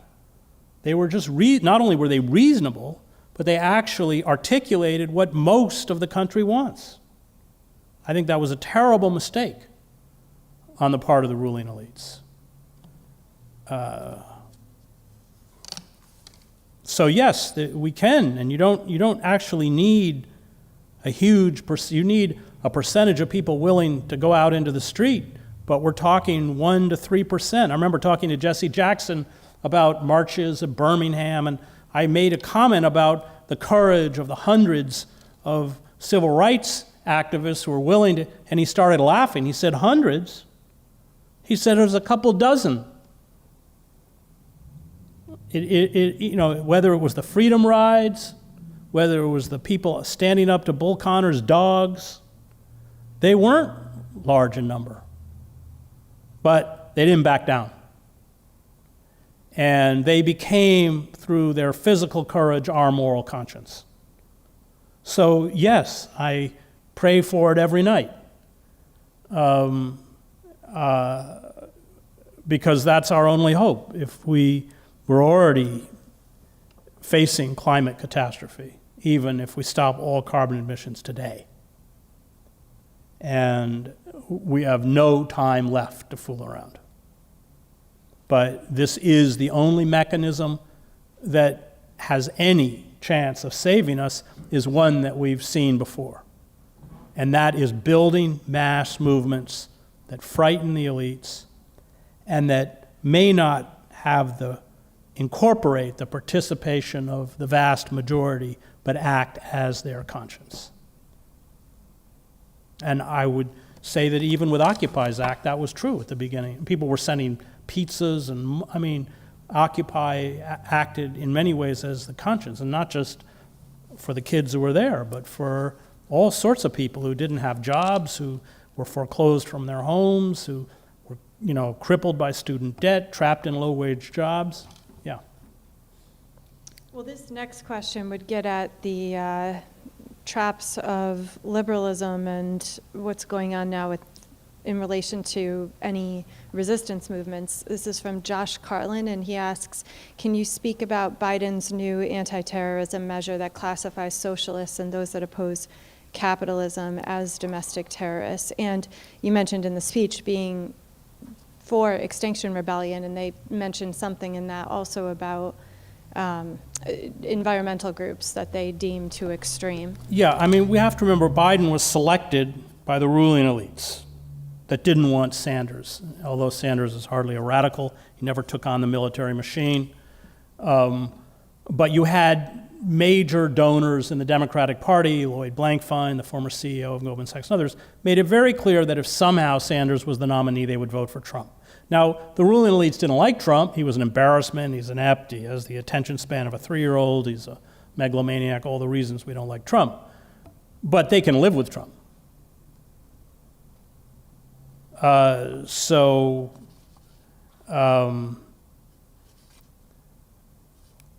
What was the question again? I'm sorry. Well, just in terms of just any of your feelings about the fact that Biden did do this new... Well, Biden, yeah. So Biden was selected because he would be a trusted custodian of the systems of power. I mean, that's why he was picked. And not only that, his entire political career is an illustration of that.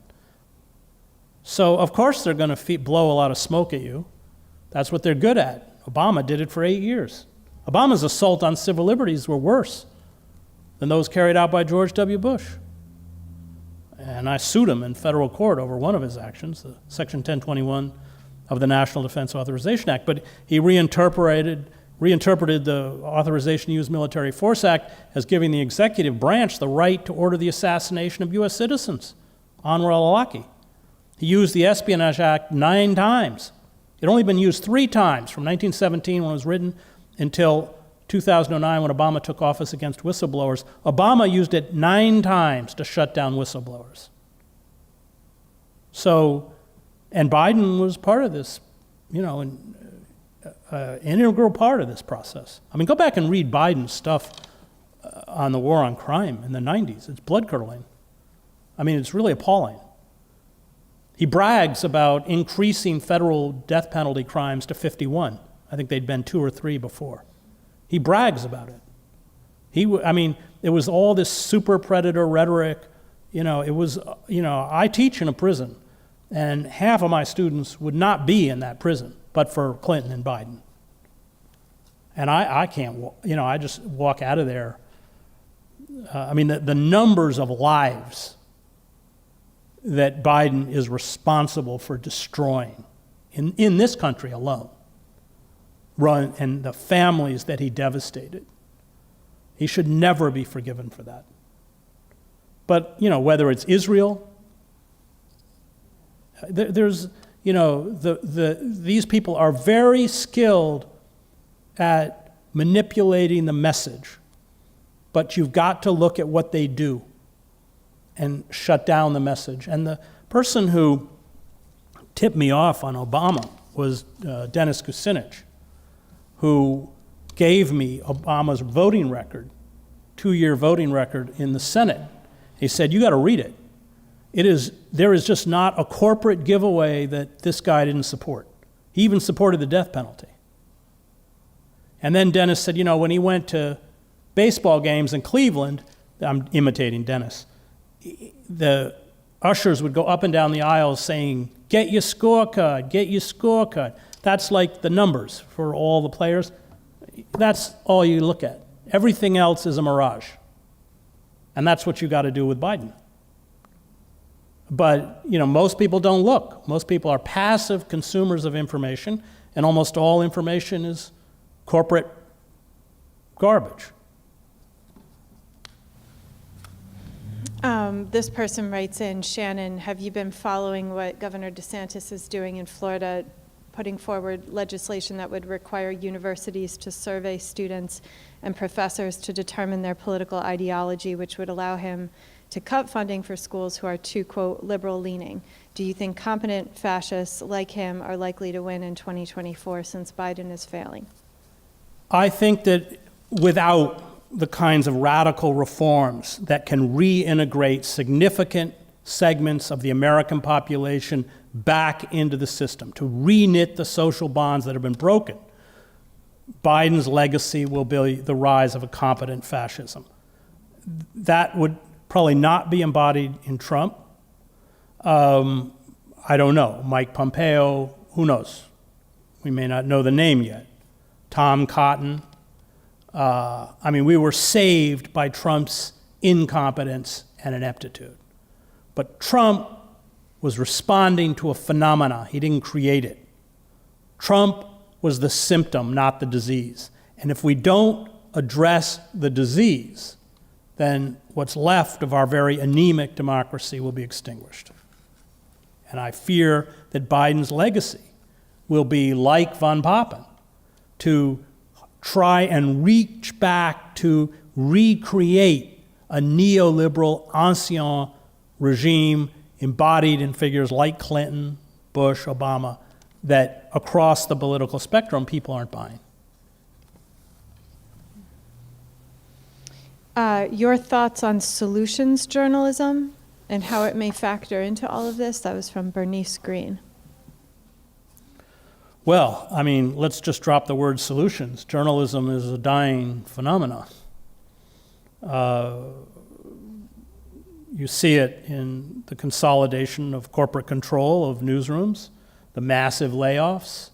You see it in the algorithms that marginalize writers such as myself on the internet. So when the contents of Hunter Biden's laptop are published by the New York Post is locked out of its own Twitter account.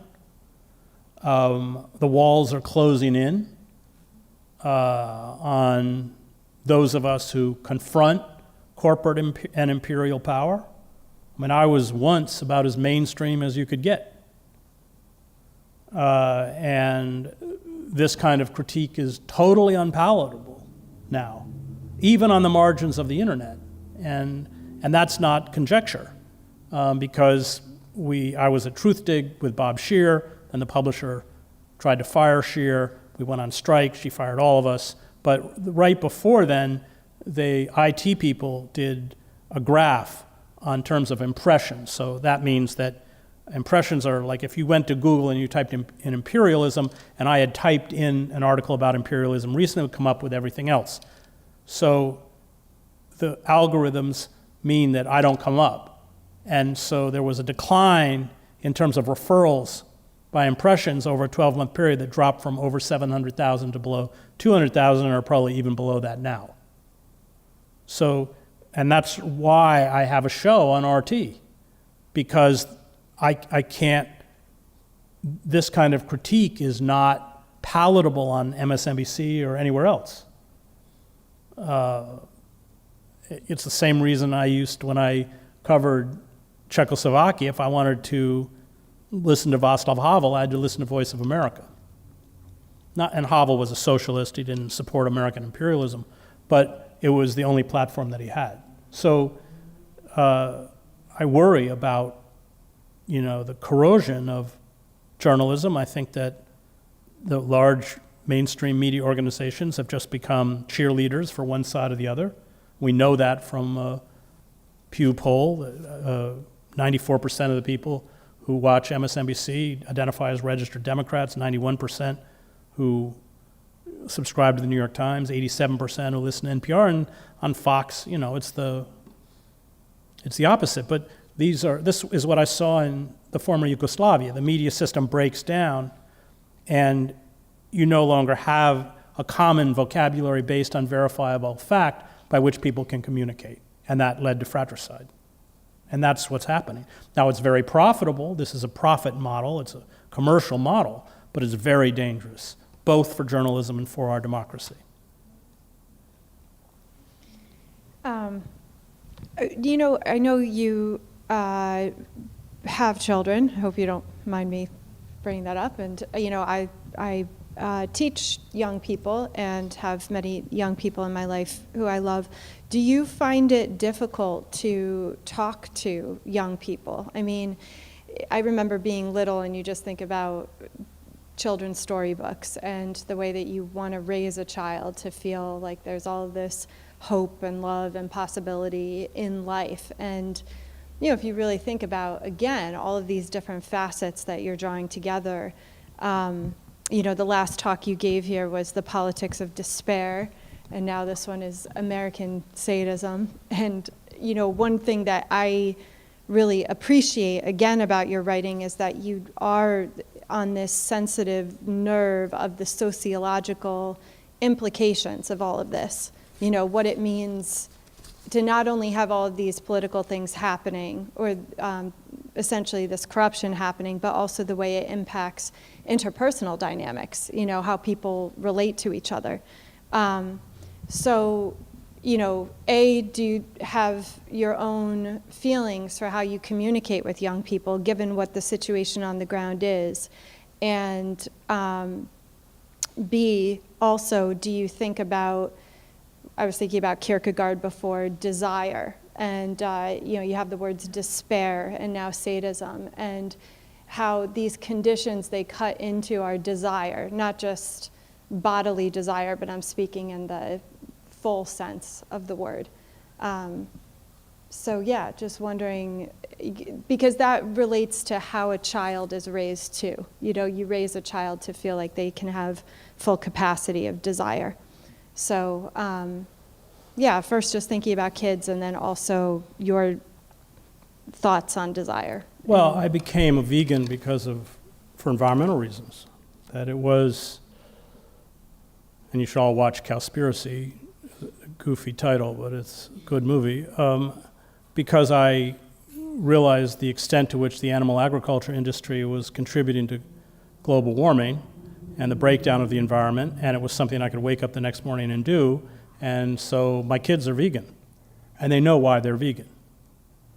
And I think that being honest about what it is we face, but then giving them something that they can do, becomes a way of giving them a sense of empowerment. I certainly speak about climate change. I probably don't give them Clive Hamilton's book, but I think we have to acknowledge that reality.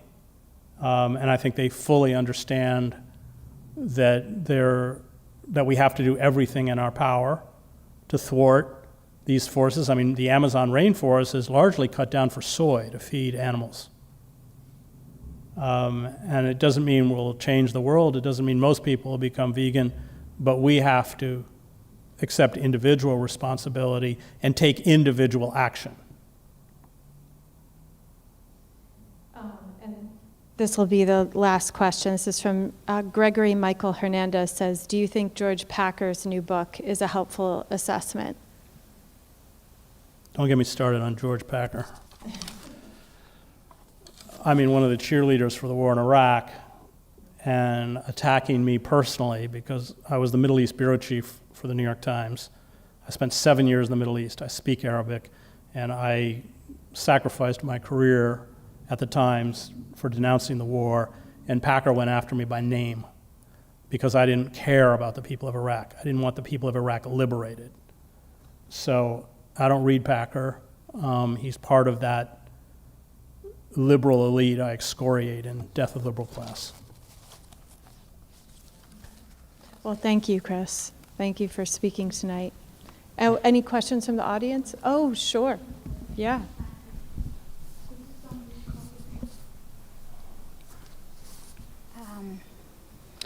So this question is from Dee Collins. She couldn't make it. Is it possible to go into public office and do it differently, or are politicians pressured to fall in line?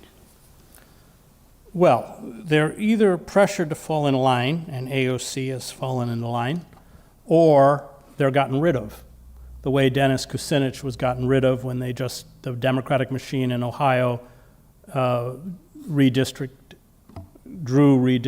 redistricting so that he wouldn't get reelected to the House. I think that there should be, I've voted for the Green Party since 2000. I don't vote for Democrats, but change won't come through electoral politics. It will come off the street. And it's good to have third-party candidates that articulate positions we care about, but we're not going to affect the system through elections. I mean, I vote. That great quote from Emma Goldman, if voting was that effective, it would be illegal. It's just not that effective. What's effective is building, as we saw in the 60s, anti-war movements, women's movements, environmental movements. That's what's effective. And keeping politicians in check, making them afraid. And so we almost have to start from scratch because all of our popular movements have been decimated by design. And we have to rebuild them. And it's one of the reasons why I have so much respect for Sanctuary, because it's going to be rebuilt in localities. It's going to, like these seeds, that's where it's going to come from.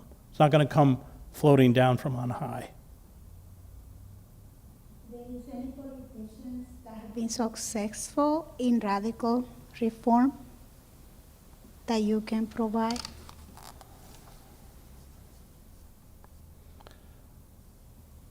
I mean, there are socialists. We talked before about Peña Gomez, who I admired. I mean, they're there, but the forces arrayed against them, as you know, are fierce. So, what happens to Rafael Correa in Ecuador? We still have a blockade of Cuba. This is nuts. The latest in the UN, they just had a vote to lift the blockade. Every country on earth voted to lift, I think it's a 60-year-old blockade, except for the United States and Israel. What happened in Cuba, the imperial power just doesn't forgive. So, yes, there are, but those political leaders, I would argue, like Dennis. I think Dennis is a person of integrity.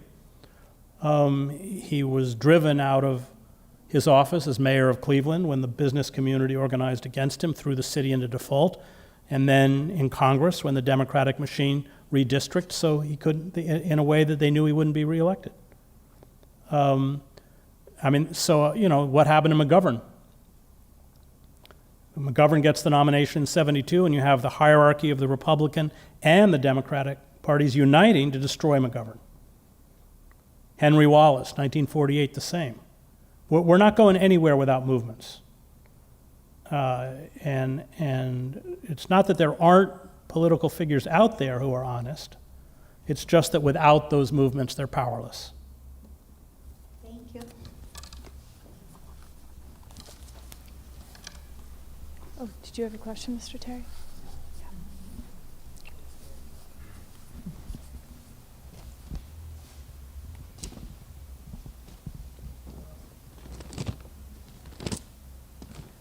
Yeah, you mentioned things that the Biden administration wouldn't do, or couldn't do, or wouldn't do. What I want to ask is there anything at this point that we should endorse that administration is doing? Is there anything? Well, the Biden administration is undoing through executive orders some of the damage that Trump has done, all of which is good. I support it. But my fundamental point is that unless the Biden administration deals with these deep structural deformities, we're finished. And they're not doing that. Biden campaigned on a stimulus check for every American family of $2,000. That vanished. Biden campaigned on $15 minimum wage. That vanished. Biden campaigned on the public option. That vanished. That's not new for the Democratic Party. But if we don't begin to build those structural reforms to mitigate the deep inequities within the society, then Biden's legacy will be a competent fascist. Well, how do you feel about the question of voter suppression? Well, voter suppression is the tool the Republican Party has embraced to essentially one of the tools that they've embraced to take control in the next election. And given how narrow the elections are, and given the fact that I think many people are going to be frustrated with the Biden administration, we may very see the first defeat may be flipping the House, which I think now many people predict that the Republicans, which are clearly an anti-democratic party, but they're both corporate parties. When they define their differences over cultural issues. They don't fight over the defense budget. The Democrats aren't promising to end wholesale government surveillance. I mean, they fight over what Freud called the narcissism of minor difference. Yes, the Democrats are more palatable culturally. They're not overtly racist. But I tell my students in the prison, someone will say, well, nobody ever called me, insulted me. And I'll say, well, you describe to me your school in Camden, New Jersey. And then I say, okay, now I'm going to tell you about the public school in Princeton, New Jersey, that has an Olympic swimming pool and a black box theater that cost $1 million. And, and I said, that's racism. That's institutional, that's still racism. And those are the kinds of things that have to be dealt with, and Biden's not dealing with it. Speaking of racism, this is the last question. Do you consider racism as a technique of sadism? Yes, And of if course so, what do you think we could do to stop the continuing divide in the freedom movement that's pushing for democracy for all people? Well, I mean, part of the problem is that the stories of the working poor and even the working class are invisible in the media landscape because commercial advertisers don't make money from them, so the media doesn't report them. So if huge segments of your population have been rendered invisible, essentially they've been neutered in terms of not only having a voice, but being able to build empathy for their experience. And that contributes, especially with the siloing of demographics into competing media centers, that makes it almost impossible to counter. I mean, racism is about stereotyping. It's totally fictional, but it is about creating a racial stereotype. And that is broken by actually knowing people who are confined within that stereotype, because when you really know them, then of course you realize that the stereotype is ridiculous. But we're living in a society where, especially in the media landscape, and I would say in terms of the economic landscape. So, societies are segregated. I live in New Jersey. It's one of the most segregated states in America. I live in Princeton. Are there black people in Princeton? Yeah, there are. They teach in Princeton. But Camden is 94%, 94 and 96% people of color. It's the poorest city per capita in the United States, but you don't even drive through it on the way to Philly because they built an overpass, so you drive over it.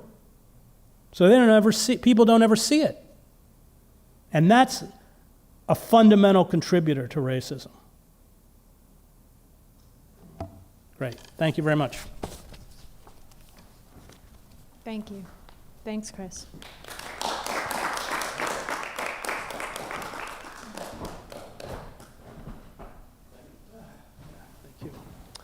Okay, thanks for the folks who came out here in person tonight and for everybody out in internet land on YouTube and Zoom. Really want to thank Chris for his courage and vision, making his 6th trip up the Hudson River Valley, the heart of darkness, to come and speak to us and share your perspective on human events. I can't thank the folks who are here tonight enough for coming out, especially the folks who are doing the production. It's really been amazing, and we know you have lots of other things to do on this hot evening, but we appreciate you all. And we appreciate the people who sustain the sanctuary by becoming sanctuary sustainers. For those of you who are not familiar with us, go to our website, mediasanctuary.org, and if you like what we do, help us do it. Become a sanctuary sustainer. Thanks very much. Keep in touch. We'll see you soon.